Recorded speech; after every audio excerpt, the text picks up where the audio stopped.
Fallopian tube பிளாக்னா என்ன? So Fallopian பிளாக்கை எப்படி கண்டுபிடிக்கிறது, அதை எப்படி சரி பண்றது? வணக்கம், நான் டாக்டர் பிரியதர்ஷினி, வரம் super speciality hospital and fertility centre, Hosur. So Fallopian tube blockage இப்போ நிறைய இந்த டேர்ம்ஸ் நம்ம கேள்விப்படுறோம். ஸோ டியூபல் பிளாக்கேஜ் அப்படிங்கிறது இன்ஃபர்டிலிட்டியில ஒரு முக்கியமான ஒரு காரணம். இந்த கருக்குழாய் அடைப்பு அப்படிங்கிற தமிழ்ல சொல்லுவோம். இந்த கருக்குழாய் அடைப்பு இருக்கிறது மூலமா, ஏன்னா இந்த கருக்குழாய்ங்கிறது தான் வந்துட்டு நமக்கு முட்டை அண்ட் விந்து, இந்த எக்ஸுக்கும் ஸ்பெர்முக்கும் ஒரு காமன் கனெக்ஷன் அப்படின்னு பார்த்தீங்கன்னா இந்த கருக்குழாய் தான். இந்த ஃபெலோப்பியன் டியூப்ல தான் ஃபெர்டிலைசேஷன் ப்ராசஸே நமக்கு நடக்கும். ஸோ பேபி ஃபார்ம் ஆகிறது எஸ்பெஷலி இந்த ஃபெலோப்பியன் டியூப்ஸ்ல தான். இந்த கருக்குழாயில அடைப்பு இருக்கும் பொழுது நமக்கு எக்கும் ஸ்பெர்மும் மீட்டே ஆகாது, ஃபெர்டிலைசேஷன் நடக்காது, குழந்தை ஃபார்ம் ஆகாது. ஸோ இந்த ஃபெலோப்பியன் டியூப் பிளாக்கை நமக்கு எப்படி இருக்கு? ஸோ ஒரு இன்ஃபர்டிலிட்டி கப்பல் இப்போ வராங்க அப்படின்னா ஆஃப்டர் 2 இயர்ஸ் ஆகியும் ட்ரை பண்ணி கன்சீவ் ஆக முடியலங்கும் போது அவங்களுக்கு பண்ணக்கூடிய ஃபர்ஸ்ட் ஒரு ஃபியூ டெஸ்ட்ல வந்து இந்த ஹெச்எஸ்டி அப்படிங்கிற டெஸ்ட் முக்கியமான டெஸ்ட். ஹெச்எஸ்டிங்கிறது ஹிஸ்ட்ரோசால்பிங்கோகிராம்னு சொல்லுவோம். இதை கருக்குழாய் அடைப்பு இருக்கான்னு பார்க்கறதுக்காக ஒரு டை இன்ஜெக்ட் பண்ணி அவங்களுக்கு ஒரு எக்ஸ்ரே மூலமா இந்த டை வந்து கரெக்டா ஃபெலோப்பியன் டியூப்ல பிளாக் எதுவும் இருக்கா அப்படிங்கிறது நமக்கு தெரிஞ்சிடும். இது வந்து ஒரு டே கேர் ப்ரொசீஜர் தான். ஸோ இதை வந்து நமக்கு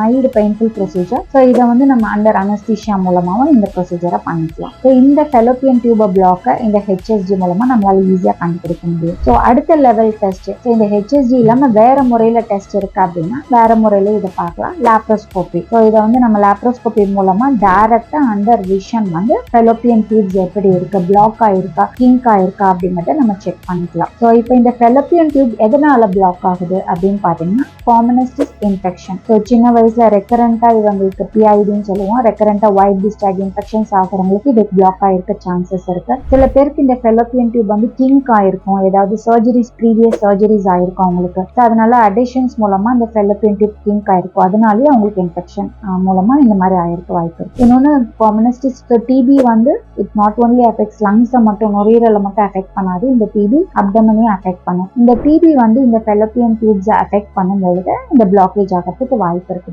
இதெல்லாம் காமனா கருக்குழாய் அடைப்புக்கான காரணங்கள். இப்போ கருக்குழாய் அடைப்பு இருக்கிறத கண்டுபிடிச்சதுக்கு அப்புறம் அதை சரி பண்றதுக்கு என்ன வழி? இப்போ கருக்குழாய் அடைப்பு இருக்கும்பொழுது ஒரு பக்கம் மட்டும் அடைப்பு இருக்கு, ஒரு பக்கம் அடைப்பு இல்லைன்னா கண்டிப்பா அந்த ஒரு பக்கம் அடைப்பு இல்லாத பக்கம் மூலமா நம்மளால நேச்சுரலா குழந்தை பிறக்கிறதுக்கு வாய்ப்புகள் அதிகம் இருக்கு. ஸோ ஒரு அடைப்பை நீக்கிறதுக்கு இப்ப நிறைய ஆப்ஷன்ஸ் இருக்கு. ஸோ டியூபல் ரீகேனுலேஷன் சொல்லுவோம். ஸோ இதை வந்து லாப்ரோஸ்கோபி மூலமா அந்த கருக்குழாய் அடைப்பை நம்மளால சரி பண்றதுக்கு ட்ரை பண்ணலாம். இன்கேஸ் அந்த கருக்குழாய் அடைப்பை நம்மளால சரி பண்ண முடியல அப்படின்னா நெக்ஸ்ட் லெவல் ஐவிஎஃப்ங்கிற ஆப்ஷன் அவங்களுக்கு இருக்கு. இந்த டெஸ்ட் டியூப் பேபி முறையில கருக்குழாய் இல்லாமலே நம்மளால குழந்தை பெற்றுக்கணும். தேங்க்யூ.